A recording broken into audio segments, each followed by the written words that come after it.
স্টেডিয়ামত যি আচলতে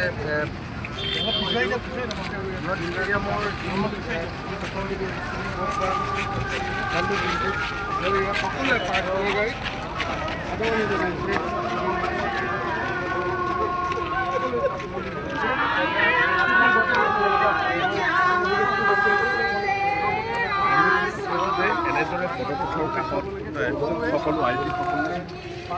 প্ৰাৰ্থনা জনাই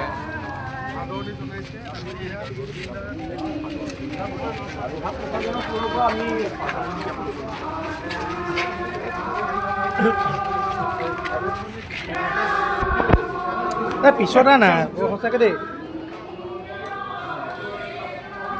পিছলা পিছলা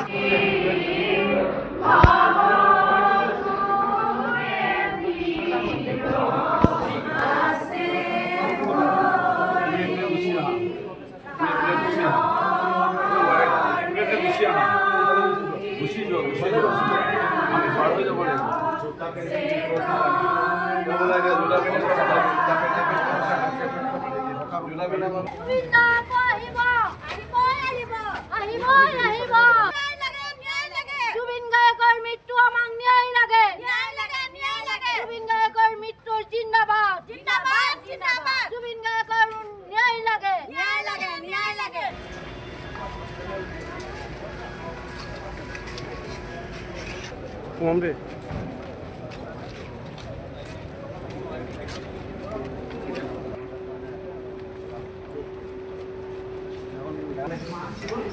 Espérate. No, solo lo vamos a subir.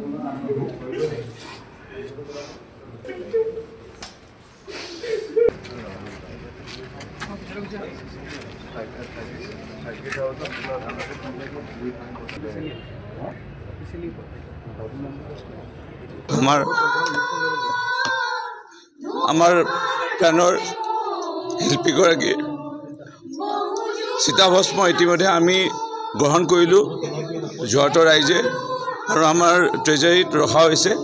সংৰক্ষণ কৰি ৰখা হ'ব অহাকালি 1 তাৰিখ পুৱা 7 বজাত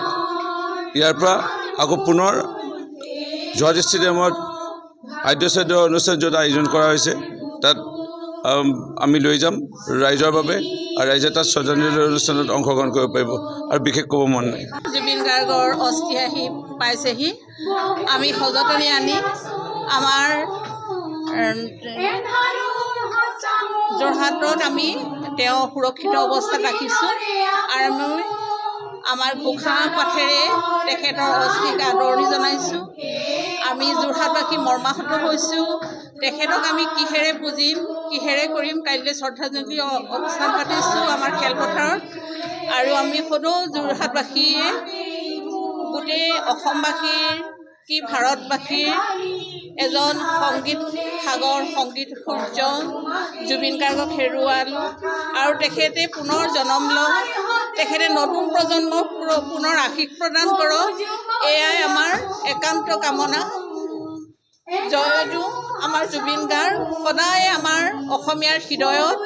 খোদিত হৈ ৰ'ব আৰু তেওঁ কোনো অসমীয়াই পাহৰিব নোৱাৰে সকলোৰে হৃদয়ত তেওঁ জুবিন গাৰ্গ হৈ ৰৈ গৈছে আপুনি বিচৰা বাতৰি পাব কেৱল নিউজ 18 এপত নিউজ 18 এপ ডাউনলোড কৰিবলৈ স্ক্যান কৰক এই QR কোড গুগল প্লে ষ্টৰতো পাব এই নিউজ 18 এপ